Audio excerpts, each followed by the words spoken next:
This episode contains sensitive content that may be triggering for some listeners. Listener discretion is advised. Previously on Offscript. Just because nimesema no. When you get to say something nasty to a lady or something nasty to your fellow guy, take accountability and say, that was wrong.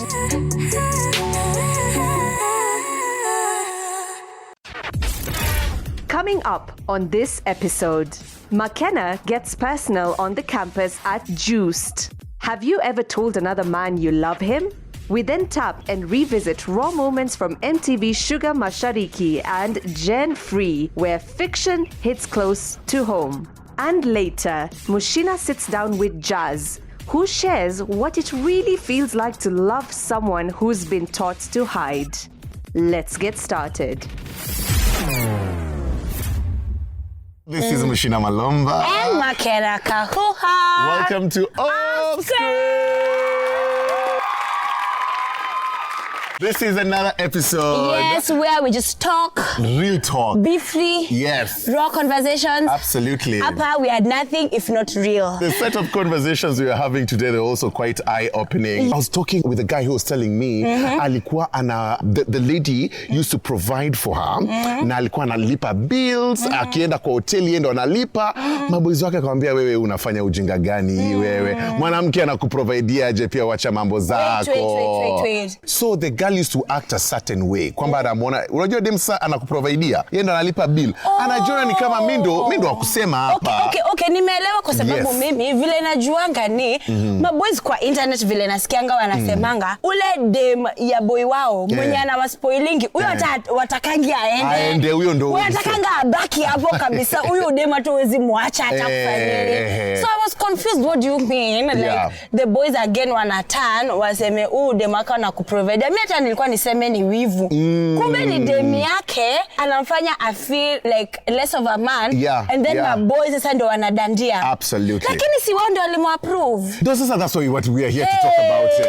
But also one of the conversations we had was about HIV, right? Which is a conversation I feel like it's very important to still have today. And there's a lady who told me she dated a guy who was HIV positive. Lakini the guy was not able to actually be emotional and tell her her status and also whatever he was going through angeza ku open up. Questions we want to know is why, we want to find out, are there safe spaces for guys to actually open up? Bado mbona kuna hiyo stigma ya HIV? And shame. Very many young people of our generation, wengi wao walizaliwa na HIV. Uko early 2000s and late 90s, like HIV ilikuwa very rampant, na kukuwa na madawa, kukuwa na hizi vitu zote. And you would imagine that at this day and age, time kuko na ARVs, time kuko na education, in this day and age of the internet, someone would be confident enough to say, mimi sisikia aibu, by the way, mimi sikujitafutia hii ugonjwa, nilizaliwa nayo, and you know what, this disease is not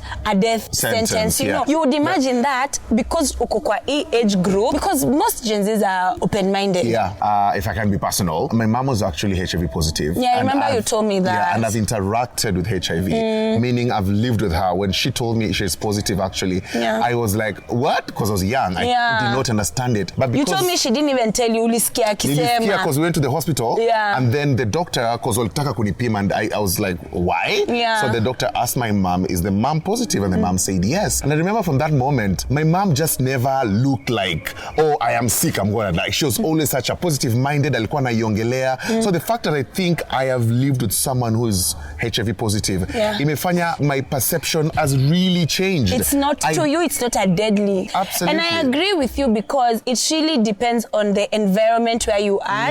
Because hata sahi tunajua, for a fact, you know that you can date someone who has HIV and you won't contract it. Why is there still stigma mpaka sahi at this day and age? We need to walk out of that shame. And I think it's the reason why you'll find now it is even more harder for men. If men are infected with HIV, it's harder for them to even come out and say, because already HIV is stigma. And then they add on to it, you're a man, you've been told your whole life not to speak out, not to say anything is wrong. So even when you are actually sick and you'd want to seek out for medical attention, you're still juggling in your head, but wait, but I'm a man. And also the other thing is some people get HIV because they were sexually abused. So that is shame on 2 levels for a man. Because as a man ushaambiwa, when you're sexually abused, you're not supposed to feel bad. You're a man. You should always be open to sex, whether it was by force or consensual. But at the end of the day, like, this is a disease that is manageable. Absolutely. It's not the ideal situation to be sick, but there's no shame in it at this day and age. I want to know and ask the question, how do you open up then as a man when you are sick to a society that tells you to man up? Okay, for me as a man, for me to open up about something that I'm not actually okay about, it depends with the relationship I have with that person or those people. First of all, I must feel safe.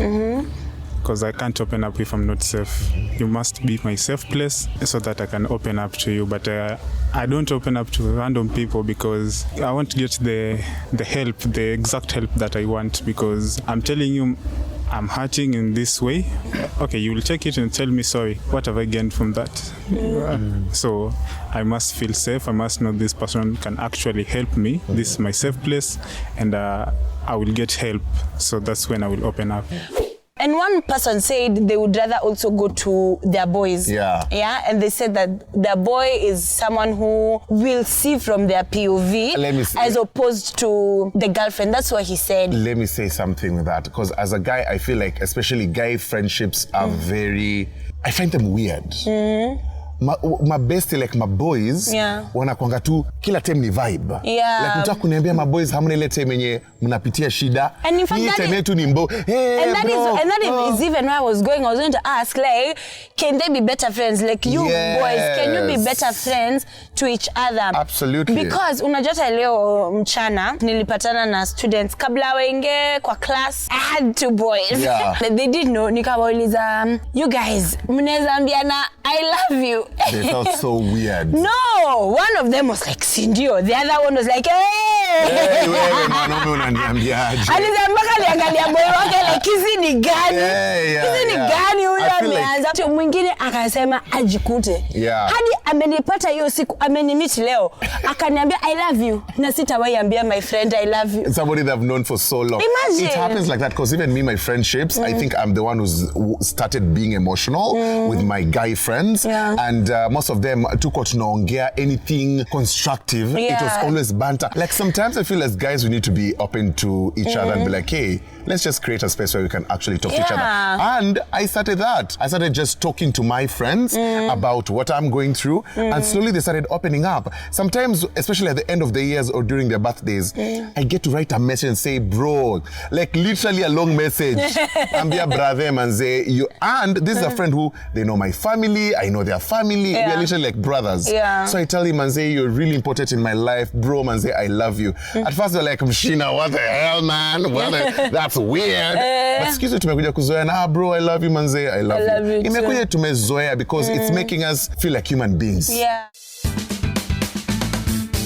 Everyone's got a take. Let's see what the people have to say. Today, I woke up curious and I wanted to ask the boys in just one question. Nikawauliza, do they tell their male friends, I love you? What do you think they said? We listen. No, as a man, let me tell you, there is a difference between being a man and a gentleman. So for a man can tell his girlfriend, her girlfriend that he loves her. But for a gentleman, namwambia manze, mimi nakutambua tu. Mimi nimekuweka kwa roho, nimekuweka hapa juu kwa roho, but I love you. Ngumu, ni mbaya sana, ni mbaya. Ai, no. I can't tell a man I love. Why? Am I gay? Mbona wewe ni gay? Hey, that will never happen. Why will I do that? Will never happen. Yes, I will never do that. Why? There is a way the society has put it that you cannot tell a man you love him. They'll put you in quotes. Najua hata mimi, I really love my dad, but I will never tell him that. It's because the society has made it that you cannot tell a fellow man you love him. Okay, can you tell your mom? Yeah, I will do that. But your dad never? But I love him. But I will never do that. To be honest, siwezi waambia. Okay, unajua kwambia boys mwenzako ati unampenda. Unajua swali ya kwanza tu ni, are you gay? Ai Kenya, hiyo ni laana. hiyo labda umerogwa, labda wamekufanyia vitu zingine. Ati nikwambie best yangu boy child I love you. Haiwezekani. Yeah, to some extent you can say it though. Yeah, you can. I'm asking you, do you tell your friends I love you? Yeah, once in a while. Once in a while? Yeah. Why not so often?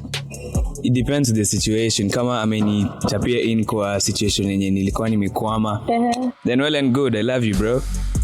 Just be honest with me. Niambie tu siogope. Like okay, seti naogopa lakini hivyo ndio iko, like fate has it that way naturally. Yeah. Haiwezi. Haiwezi. What do you mean haiwezi? Okay, unaambianga mabeshto yako madem unawapenda? Nawapenda, hata mimi nakupenda. Oh yeah. Thank you. Welcome. But mbona huwezi ambia mabeshto yako maboy unawapenda? Ni awkward tu. Generally, the African setting. Mwambia, nikaniambia budangu ni yeye mwambie buda, mimi nakupenda. Unaweza ambia mamako unampenda?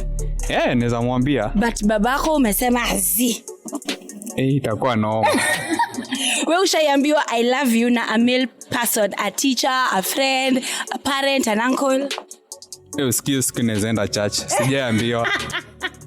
Sawa, that's the vibe kwa ground. Now, check this out. Here's a moment from Shuga Mashariki. Good night, babe. I love you. Good night.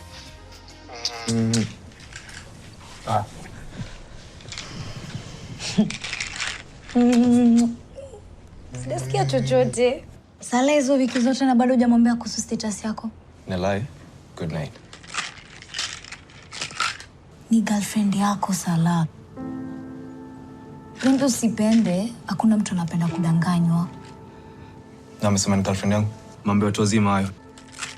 Ish. Sawa, let's get back into it.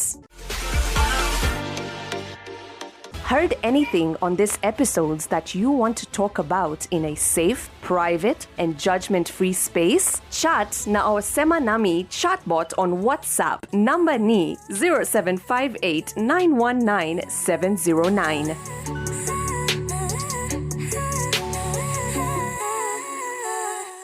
Hii ni one-on-one. Take a listen.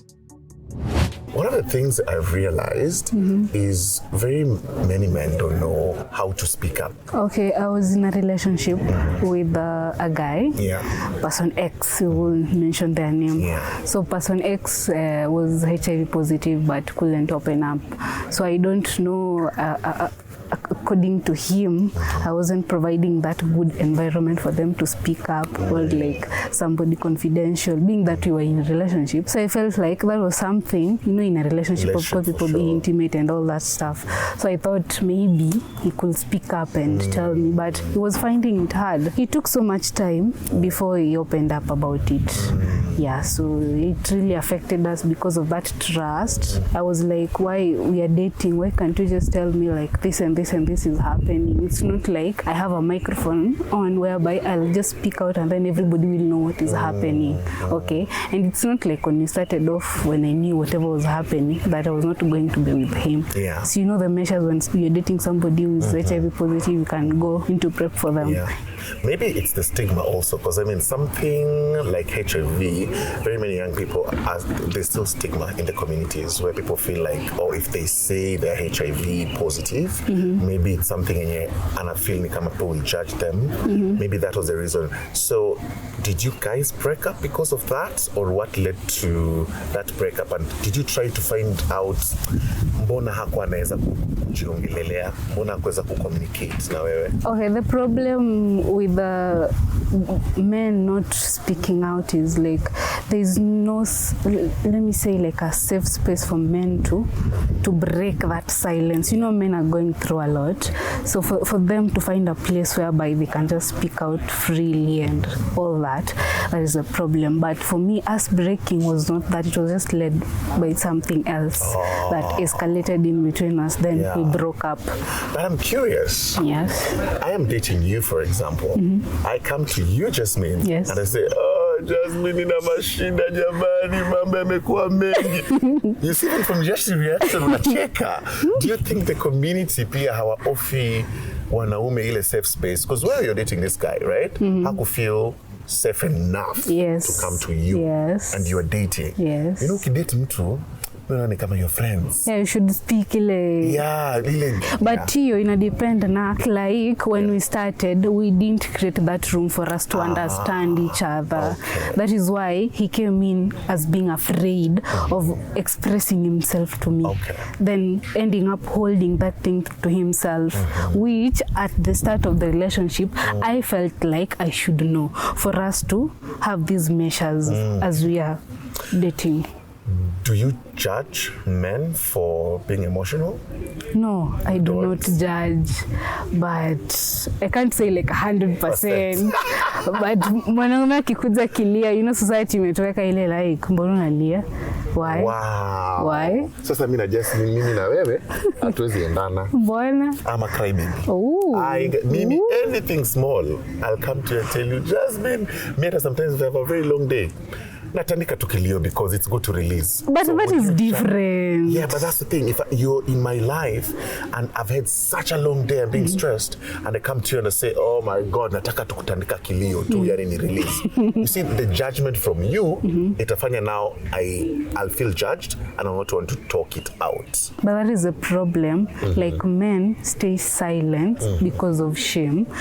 And with that, now they're surviving with it. You know? So as young people, we really need to look for ways to make it a place where we can just speak out and not holding on to things that are a problem to us.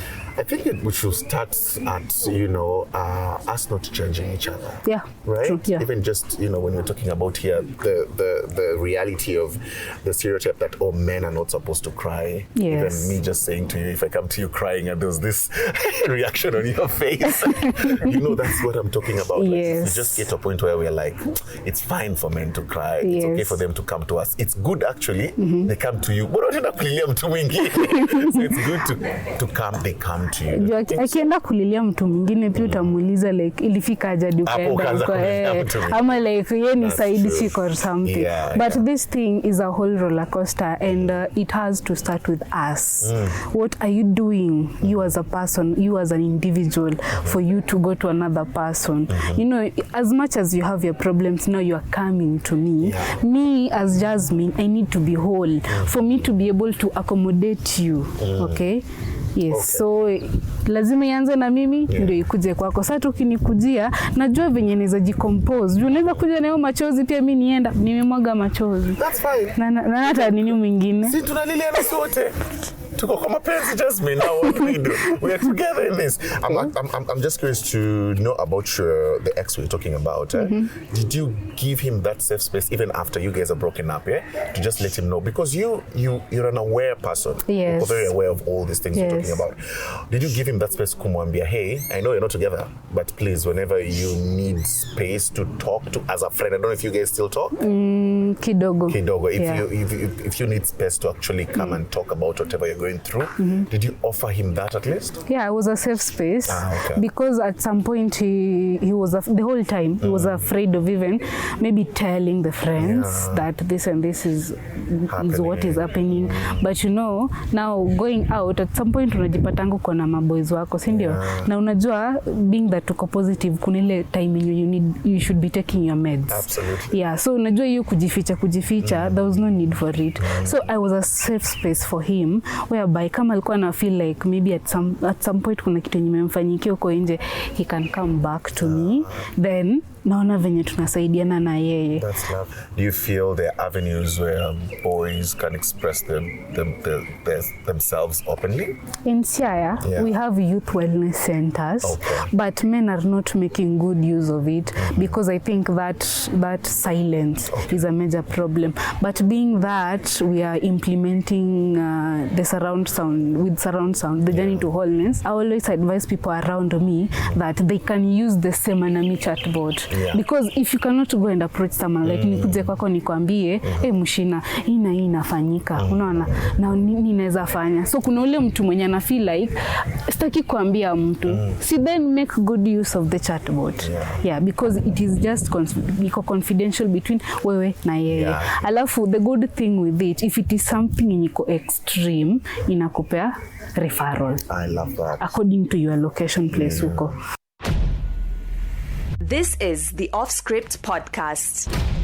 Hiya, back to the convo. The thing with men is I can bet in a group of 5 men, they are most likely going through the same thing. Yeah. But hakuna mtu kati ya 5 anataka kusema kitu. But just the same as your friendship group. The moment the one will open up and say, by the way, skizeni mimi to schedule to Saturday saa 7 tushikane hapa tukuje tulie juu mimi nayo. Exactly. It's heavy. Yeah. Utashangaa watafika po saa 6 hata mbele yako. Watakuja even just simple things like I buy myself flowers. Yeah. Do? Oh yeah. I buy myself flowers on a Sunday evening. I sit back and I have my coffee. I watch the sunset ya Thika Road nikiangalia kwa kadirisha kangu. And when a guy would even say, unasikia watu wanacheka. People are like, "Ai mshina, what the hell?" Unangoja uletee maua kwa barrio. Ile siku umekufa. Wakati wezi zinusa. Roses na ukule na ka chocolate sasa ni nini? Nani hapa mwanaume mgani hapa ashainunuliwa maua? Show of hands. Nani hapa mwanaume mgani hapa ashainunua maua? Nani ashainunulia hapa boy? Ama amejinunulia kama mwanaume umejinunulia maua. Kama aje sasa. Una West boy mgani hapa anaweza taka siku moja tu ajipate amebaiwa maua? Asikia ati nipewe hiyo pesa. Nani hapa? Sawa basi nitakupea pesa na maua. If there's a question I need to ask especially to the boys is what will it take you guys to actually open up to each other? I think in today's generation, many of us, we have dark pasts. Yeah, with my story, I can say like my secondary school, I went to 3 schools. In all those 4 schools, I've never shared my problems with anybody until last year. So many people are living with many things right now. We have the stepdad issues. Some people have never seen their dad, and you hear that the nigga is just out there and you have never seen him. Some have family problems. With those kind of people, they are always very frank. But you can't be opening up to happy people. You can have some friends here unaenda like, hey bana bro, mi bana nimekaa many years bana, siji mamangu tu anatuleanga, and that person yako na buda anafanya kazi, yako na mkora anafanya kazi. So tasikia tu like, hey bana, hizo ni hali ya maisha, mi na siwezi tamani nijipate hapo. So uko like, damn.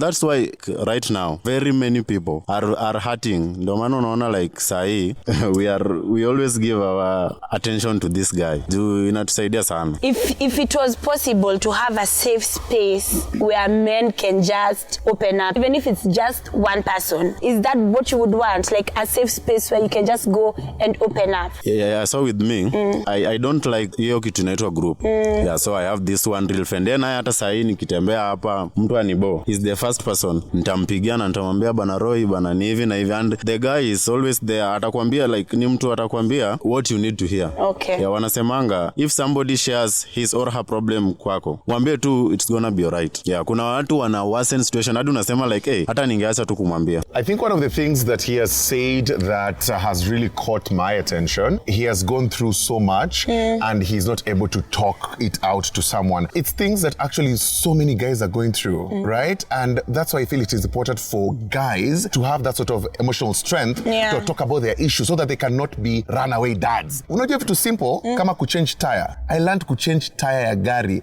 when I was 28 years. Nobody taught me how to change tire. Yeah. Nobody taught me how to shave my beard. Nobody taught me all these things like to be a man, right? Yeah. So if you don't have a group of guy friends who you're able to learn from each other, you're literally cooked, right? So it's important to have a group or one friend or who you can be one. able to... Yeah, and I'm glad that he said he has one person that he can talk to, because I feel like that is better than not having anyone at all. Yeah, and just to know that whatever it is that you're going through, most probably, as much as tunaweza kosa kupitia the same za kukosa baba, sindio, but tunapitia many things that are very similar. What I can encourage us as young people is to try and be as authentic as we can be. That's it. Na si must tupitie the same things ndo tuonge. Sindio, we can go through different things but create a safe space for anyone that is going through anything. I love that. To talk. Sindio? Thank you so much. It has been an absolutely amazing time. So will we be safe spaces? Will we be safe spaces? Yes. Yes. Thank you so much. This is Offscript. See you on the next one.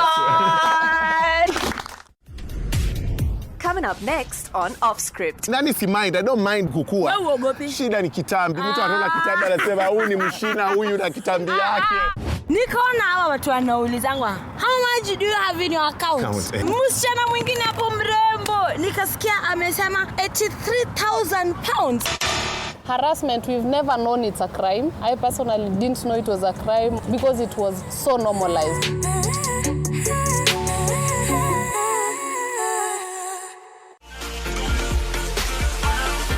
Offscript is brought to you by Shuga Global.